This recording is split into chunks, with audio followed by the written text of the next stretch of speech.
Bismillahirrahmanirrahim. Assalamualaikum warahmatullahi wabarakatuh. Innal hamdalillah nahmaduhu wa nasta'inuhu wa nastaghfiruh wa na'udzu billahi min syururi anfusina wa min sayyiati a'malina. May yahdihillahu fala mudhillalah wa may yudhlilhu fala hadiyalah. Wa asyhadu an la ilaha illallah wahdahu la syarikalah wa asyhadu anna Muhammadan abduhu wa rasuluhu la nabiyya ba'dah. Allahumma sholli ala Muhammad wa ala alihi wa ashabihi wa man tabi'ahum bi ihsanin ila yaumiddin amma ba'd. Pada kesempatan ini saya akan menyampaikan tokoh yang kelima, yaitu Bapak Muhammad Halim Soleh.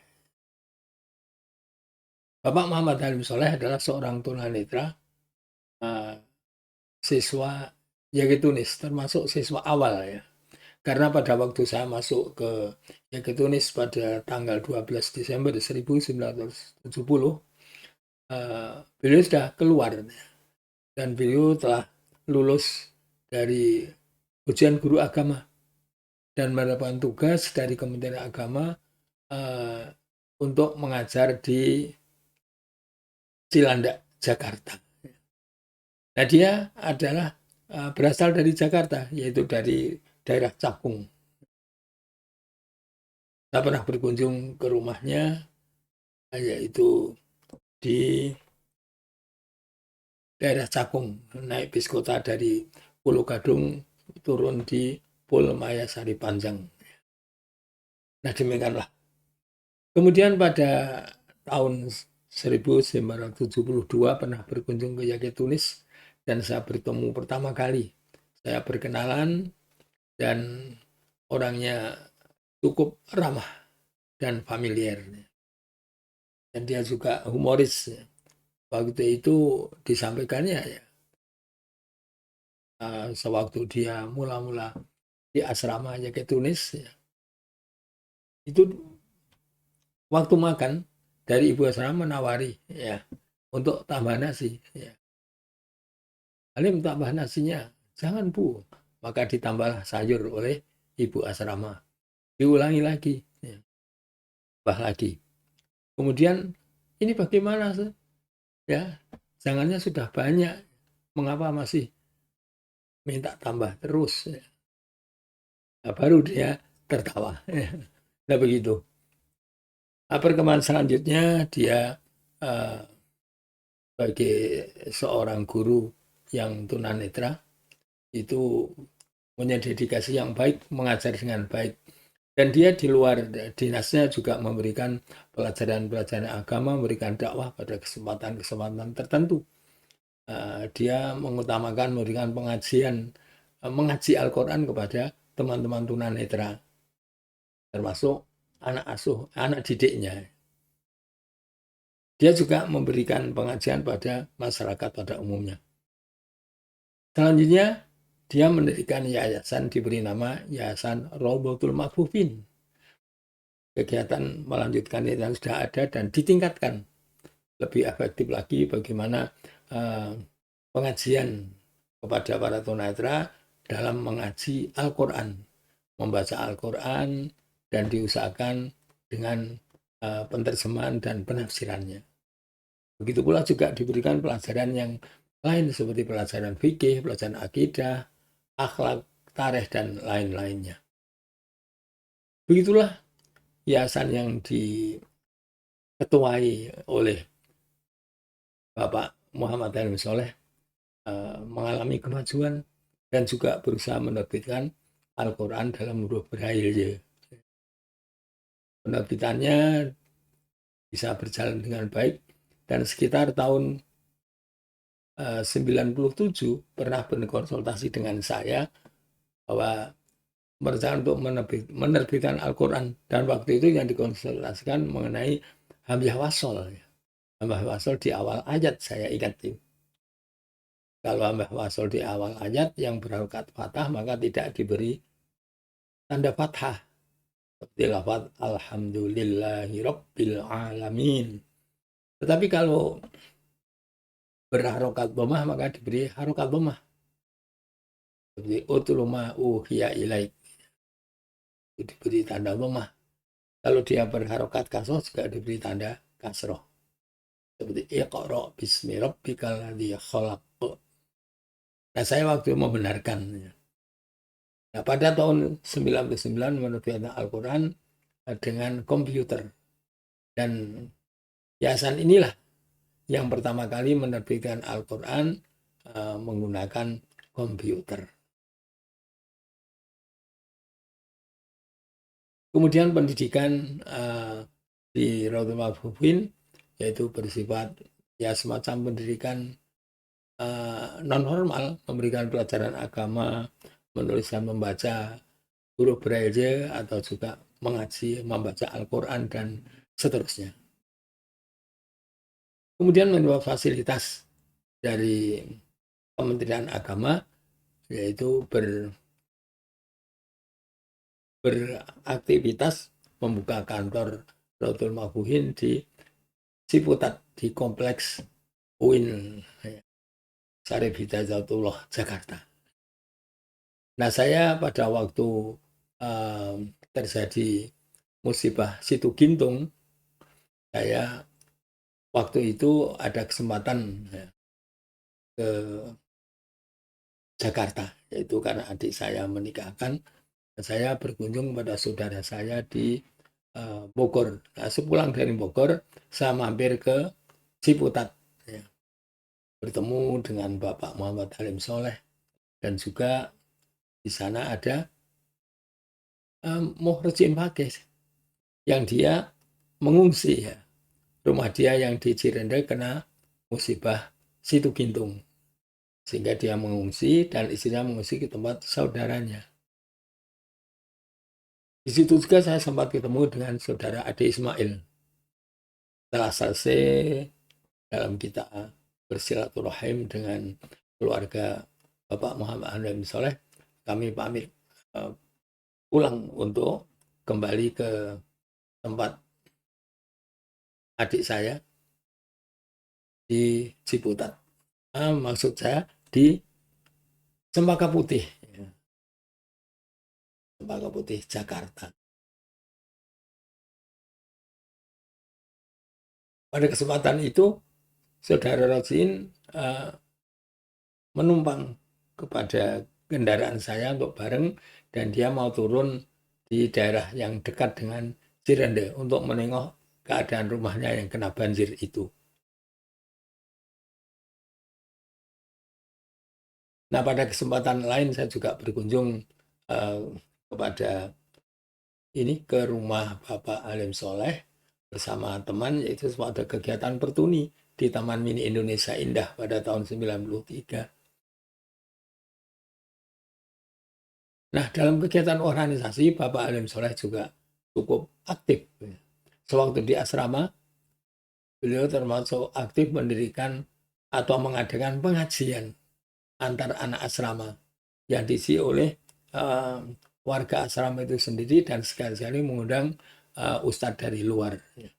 Pengajian itu diselenggarakan setiap malam Ahad, maka diberi nama Eldam, latihan dakwah malam minggu.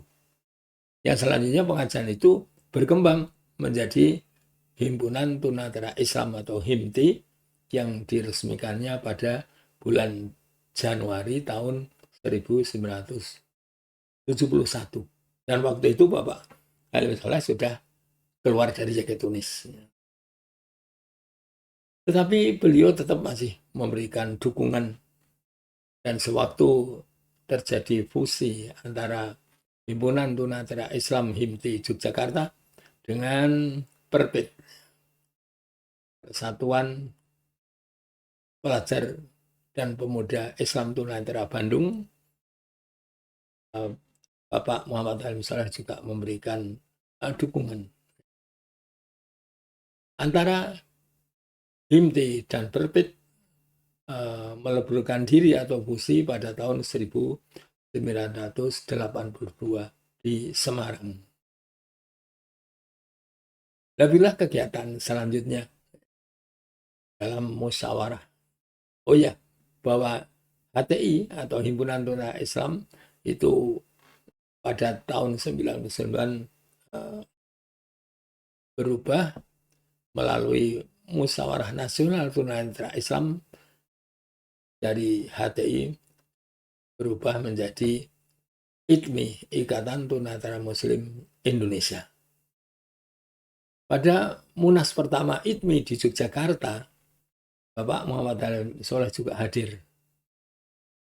Kemudian dalam kegiatan-kegiatan seperti adanya Mudzakarah, sewaktu Mudzakarah diadakan di Semarang, Bapak Muhammad Halim Soleh juga ikut aktif hadir.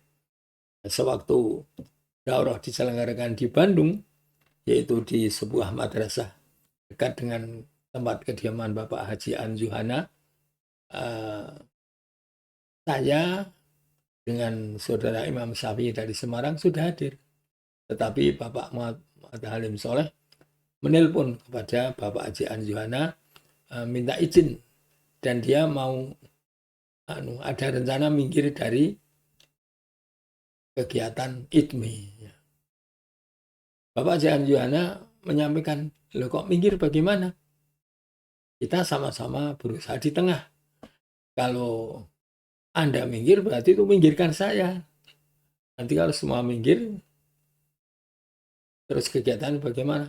Sudah silakan datang, saya tunggu. Datang ke Bandung. Karena sudah ditunggu oleh Pak Nazamuddin dengan Pak Imam Syafi'i. Nah, sore harinya beliau hadir. Ya. Pada malam harinya, setelah acara penutupan selesai, kita ya ngomong atau berbincang-bincang, ngobrol untuk ya menjalin keakraban dan sambil istirahat. Nah, yang cukup mengejutkan pagi harinya, sewaktu saya masih mandi di kamar mandi, tiba-tiba dia dari luar kamar mandi pamit, ya, pamitan untuk pulang ke Jakarta. Saya kata, "Loh, kenapa kok buru-buru?" "Iya, saya segera mau pulang, sudah saya pamit." "Ya sudah, selamat, hati-hati." Nah, kiranya ini pertemuan terakhir. Ya. Pada beberapa saat setelah itu, beliau mengalami musibah kecelakaan lalu lintas dan beliau meninggal dunia. Ya mudah-mudahan husnul khotimah. Ya, semua dosa kesalahannya diampuni oleh Allah Subhanahu wa taala, amal solehnya diterima dan diberikan balasan yang sebaik-baiknya, Jannatul Naim. Amin. Itulah sekitar Bapak Muhammad Halim Soleh yang saya ketahui. Tetapi sebenarnya kegiatan beliau mestinya lebih